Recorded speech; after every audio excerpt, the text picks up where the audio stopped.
Funding for the Stories of Louisiana's Black Church is provided by. When morning came to Louisiana, we were hopeful, not hibernating. We were stronger, ready for what's next.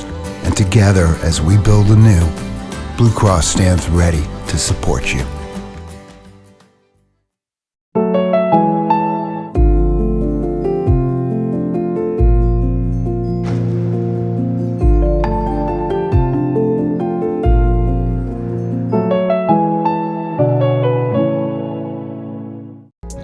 Hi, I'm Patrick, employee at ExxonMobil and pastor of Believers Assembly of Baton Rouge. I'm so glad ExxonMobil is sponsoring the Louisiana Black Church on LPB, and I hope you enjoy watching it. And by CSRS, building stronger, smarter communities together. Entergy is proud to support programming on LPB and greener practices that preserve Louisiana. The goal of our environmental and sustainability initiatives really is to ensure that our kids and future generations can be left with a cleaner planet.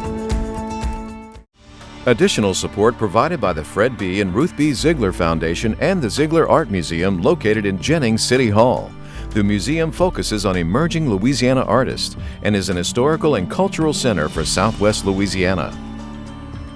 And the Foundation for Excellence in Louisiana Public Broadcasting, with support from viewers like you.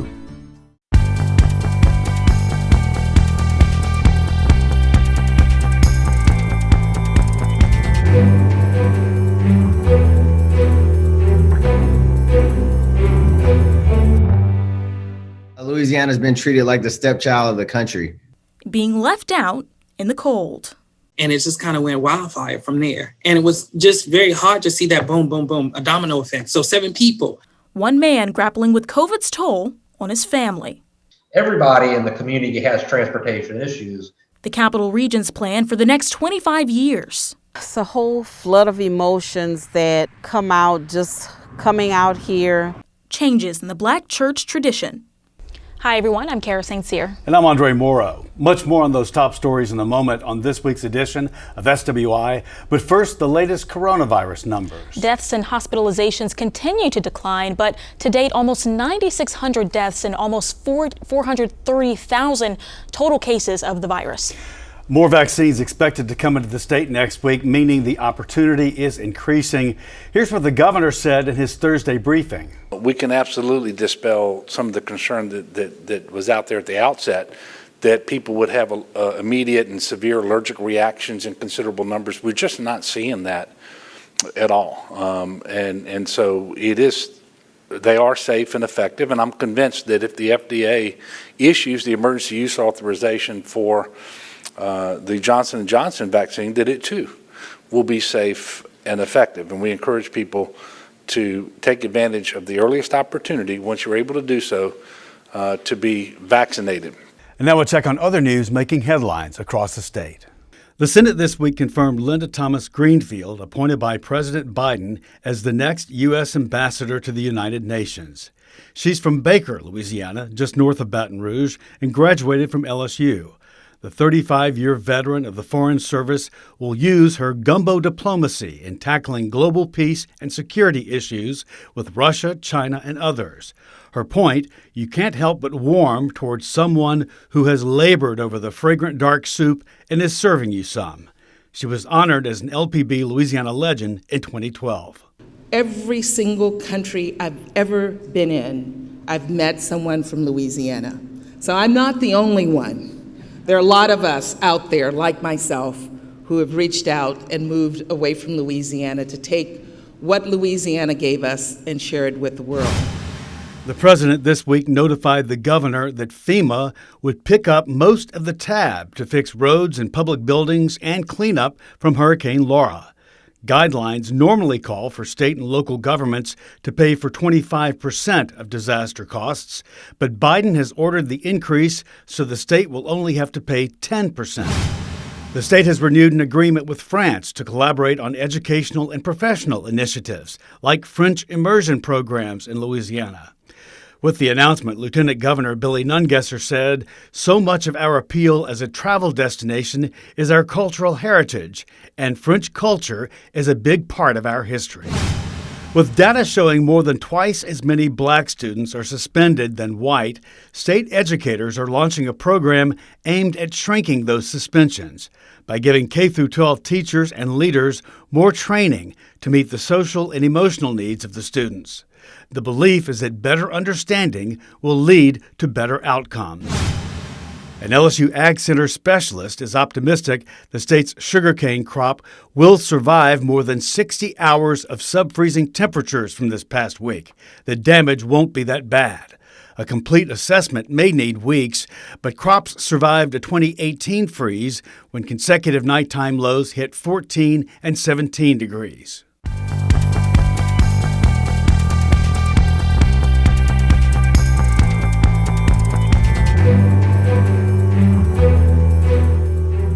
It's been in the 70s this week, but damage from the crippling cold of last week lingers.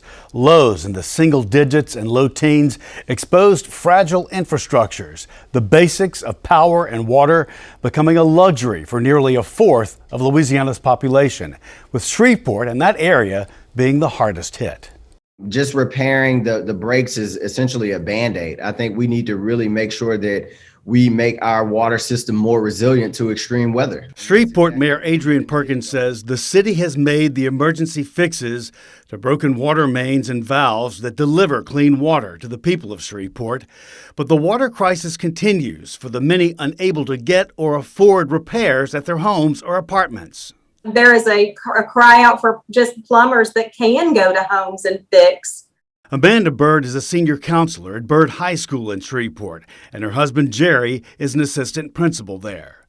They followed their school to Baton Rouge to watch track and soccer events, but problems back home in northwest Louisiana dominated their thoughts, especially in the town of Vivian, north of Shreveport.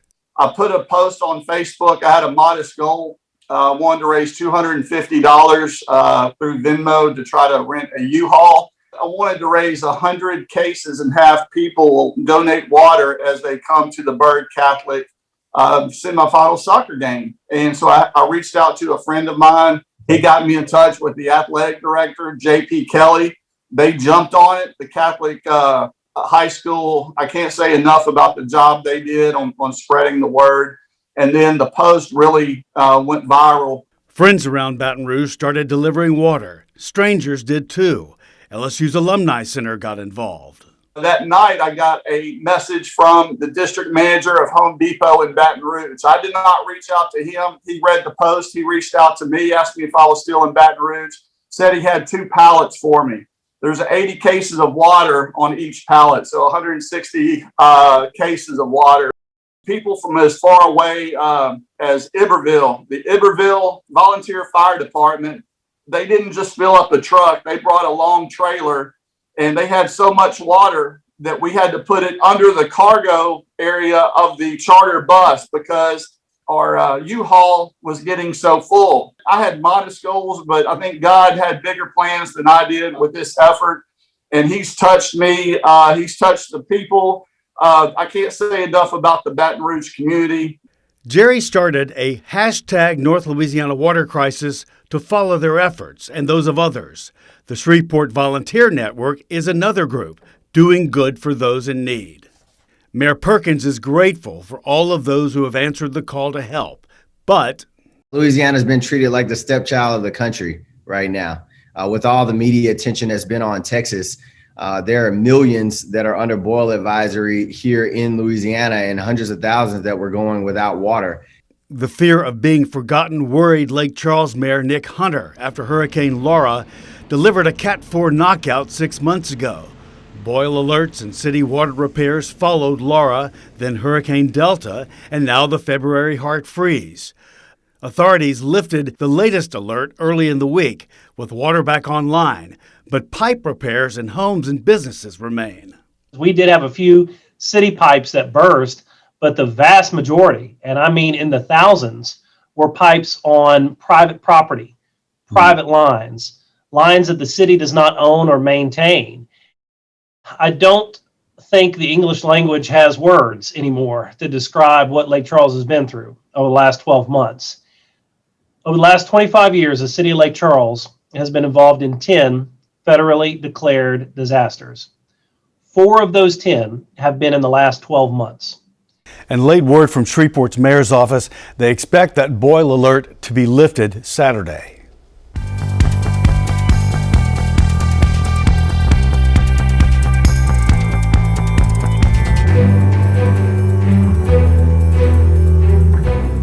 The United States has reached a new milestone, though this one is nothing to celebrate. COVID-19 has officially taken the lives of 500,000 Americans. Though vaccine distribution appears to be a light at the end of the tunnel, the toll this virus has taken on American citizens still hurts. One man says he lost 7 family members over a 3-month period. I want to talk about what it's been like during this pandemic for you. They went to the funeral. And that's where the family really contracted it. Another brother and a sister then in turn contracted the virus. And it just kind of went wildfire from there. And it was just very hard to see that boom, boom, boom, a domino effect. So 7 people from one funeral, the effects of one funeral, and how many other funerals began to happen because of that one funeral. The United States has just reached a milestone, and not a good one. 500,000 deaths. That's 500,000 Americans that have now died from COVID-19. Being someone that has had so many family members die, what does that feel like, seeing the death toll continue to rise? That really brought it home for me. It really brought it home for me. And then to hear the numbers recently, about 500,000 people, it was like, wow, this thing is massive. It's one thing to see it on TV, but it's another thing when you see it up close and personal. Does the COVID vaccine becoming more widespread, does that give you any relief? My concern is knowing that it's evolving. You know, how sustained will we be? I'm going to get mine shot. Just want to make sure, because again, I want to not be selfish, but selfless, and making sure that we don't impact other individuals so that we can continue to move forward. Brisbane's family is devastated by the loss, but he says he hopes his story can act as a cautionary tale for those still not convinced of COVID-19's ability to kill.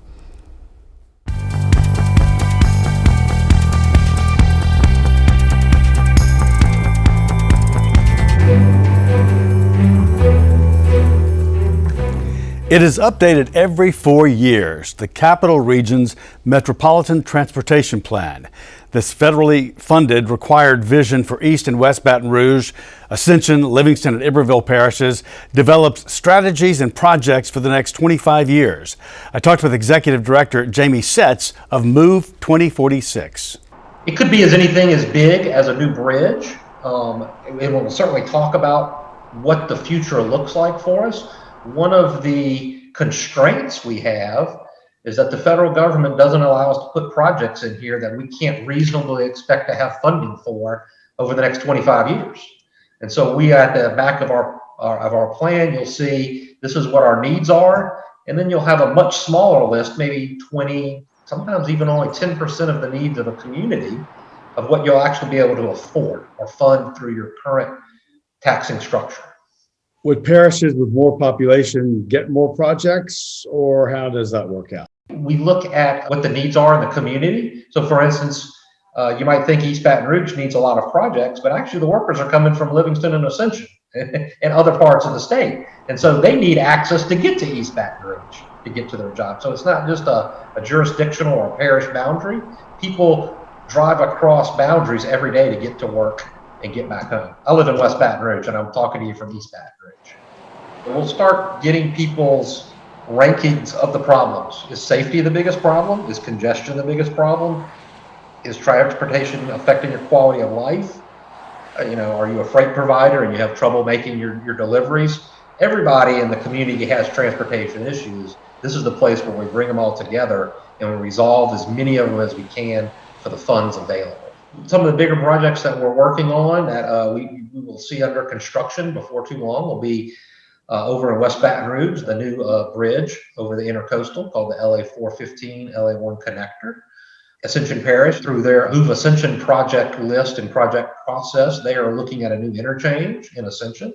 So just like you're seeing the construction for the Picu Lane interchange in Baton Rouge, you should see something similar like that in the next few years in Ascension. It'll be the first new interchange between Baton Rouge and New Orleans since the interstate was built. What kind of impact does COVID have on your planning? Ooh, I think that's a big unknown right now, Andre. One of the things we did do last year was we took traffic counts. So we're not going to be guessing as to how far traffic went down, but we really need to know that to kind of start to baseline how fast is it going to go back up. I think probably people right now, Andre, don't feel like there's a lot of need to build right now because they just don't see the traffic congestion that they did a year ago. We're also doing a regional bicycle pedestrian master plan, and we're also doing a ferry feasibility study. Now, the reason I bring those up is because the ferry feasibility study was actually an outcome from our last plan from 4 years ago. There was a lot of interest in West Baton Rouge on how to get over the river and avoid the traffic congestion on the bridges.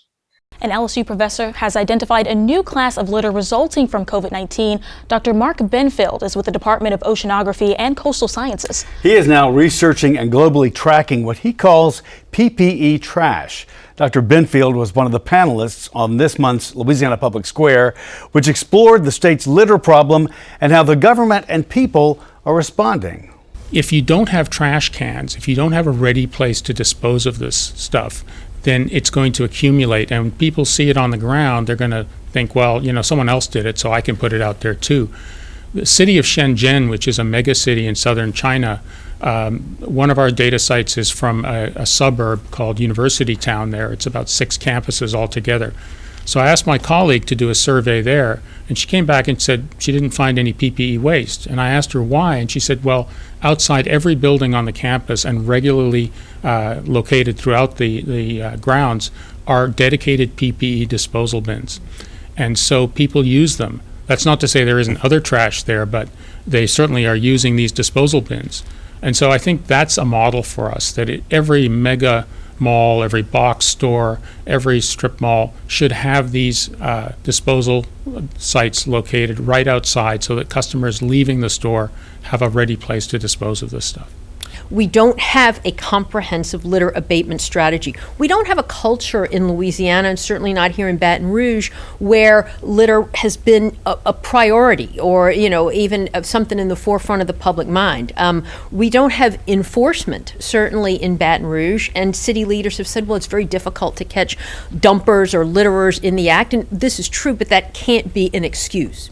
Other places, they do it. People here don't recycle in great enough numbers, and they don't bag their trash properly. And that also creates or can add to the problem. It's not the sole reason, but it adds to the problem. And then beyond that, the litter that does get into the watershed, we don't have the adequate equipment to catch it. There are something like 250 canal outfalls that dump into the watershed in Baton Rouge. We only have booms or litter catching equipment at 3 of them, and they're all pretty near LSU. Litter in Louisiana re-airs tonight at 8. To learn more about the show, as well as some of the other panelists participating, visit lpb.org/public square. LPB is accepting nominations for the 26th annual Louisiana Young Heroes program. Nominees must be Louisiana students in grade 9 through 12 enrolled in an academic institution or homeschool program. Yeah, to learn more about this or submit a nomination, go to lpb.org/heroes, but keep in mind the deadline for this and the entries is Monday, March 15th.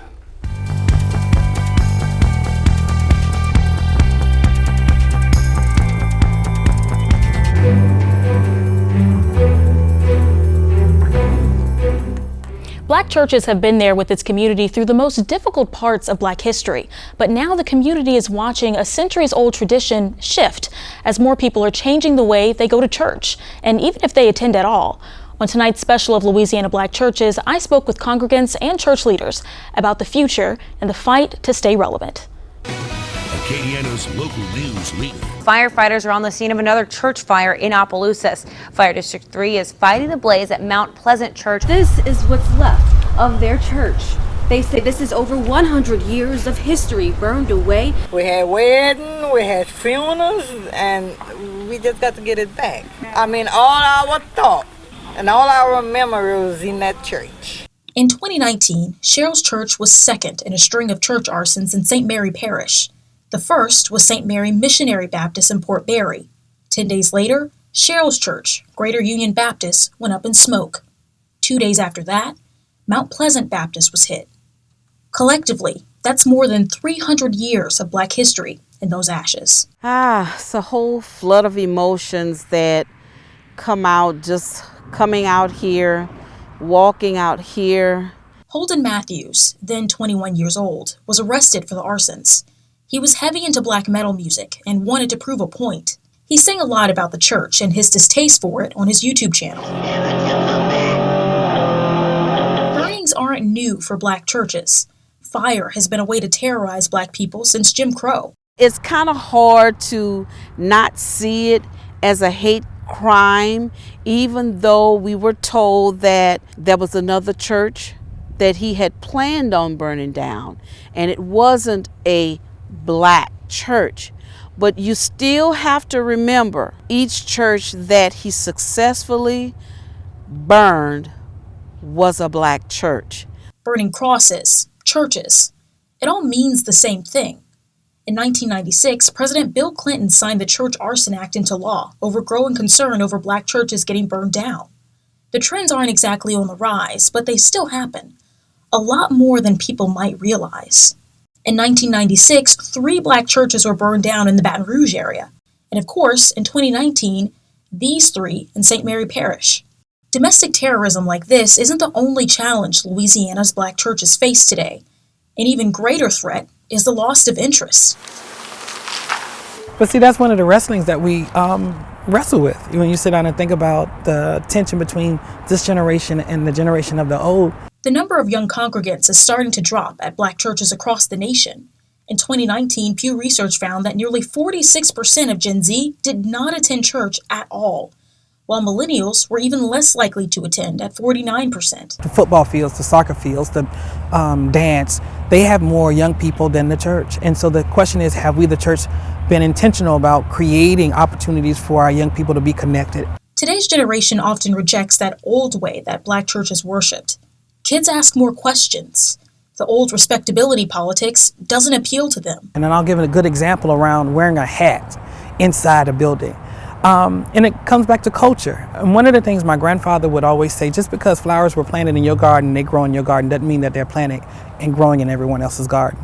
So how then do we be intentional? Who am I to tell this individual that you cannot be used by God? And again, we, the church, come with our own politics. And, again, I know what the Bible says, okay. But at the end of the day, he also says, grace abounds much. What does that mean for you? Brisbane says the only way to break the cycle of pulling from the church is to meet people halfway. COVID-19 is an exceptionally good example of that. A lot of people don't go to church anymore and sit in the pews like they traditionally did. Even when Richard Allen formed the AME Church, it's still not the same context. You got some of the mere essence, the bones, the bare bones, but the basic gospel is still going to be there. It doesn't matter if it's a house church or an actual church. Each church that was burned received a little over $1 million in order to help with the rebuilding project. So we're going to have an edifice of at least a 200 capacity. We're going to still have that fellowship hall. A few months ago, Holden Matthews was sentenced to more than 20 years in prison for burning those churches in St. Mary Parish. The fields where the buildings once stood are now empty, but the spirit of the congregations that once gathered here is full. Like the generations of churchgoers before them that have withstood trials, they believe they can create a new fire, a spiritual one. Greater Union members, although we seem as though we're scattered, stay strong, continue in the faith, continue to believe that we will gather again because we are stronger together. That was our final segment on the Louisiana Black Churches special, but on Tuesday, March 9th at 7 p.m., LPB will show the documentary Louisiana's Black Church, The Politics of Perseverance, where we'll dive even deeper into this topic. Also, if you missed the PBS series, The Black Church, This Is Our Story, This Is Our Song from Henry Louis Gates Jr., LPB will be re-airing that in March. Part 1 re-airs on Tuesday, March 2nd at 7 p.m. Part 2 airs the following week on March 9th at 8 p.m. And everyone, that is our show for this week. Remember, you can watch anything LPB anytime, wherever you are, with our LPB app. You can catch LPB news and public affairs shows, as well as other Louisiana programs you've come to enjoy over the years. And please, like us on Facebook, Twitter, and Instagram. For everyone here at Louisiana Public Broadcasting, I'm Andre Moreau. And I'm Kara St. Cyr. Until next time, that's the state we're in.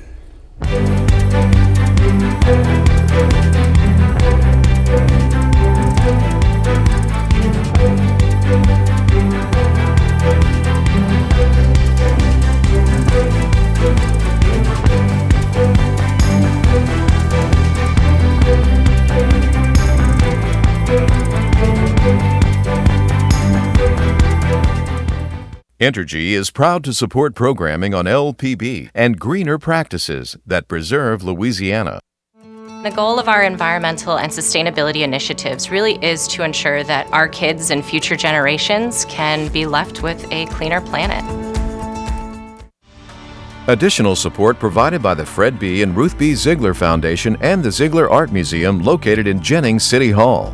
The museum focuses on emerging Louisiana artists and is an historical and cultural center for Southwest Louisiana. And the Foundation for Excellence in Louisiana Public Broadcasting, with support from viewers like you. Funding for the Stories of Louisiana's Black Church is provided by. When morning came to Louisiana, we were hopeful, not hibernating. We were stronger, ready for what's next. And together, as we build anew, Blue Cross stands ready to support you.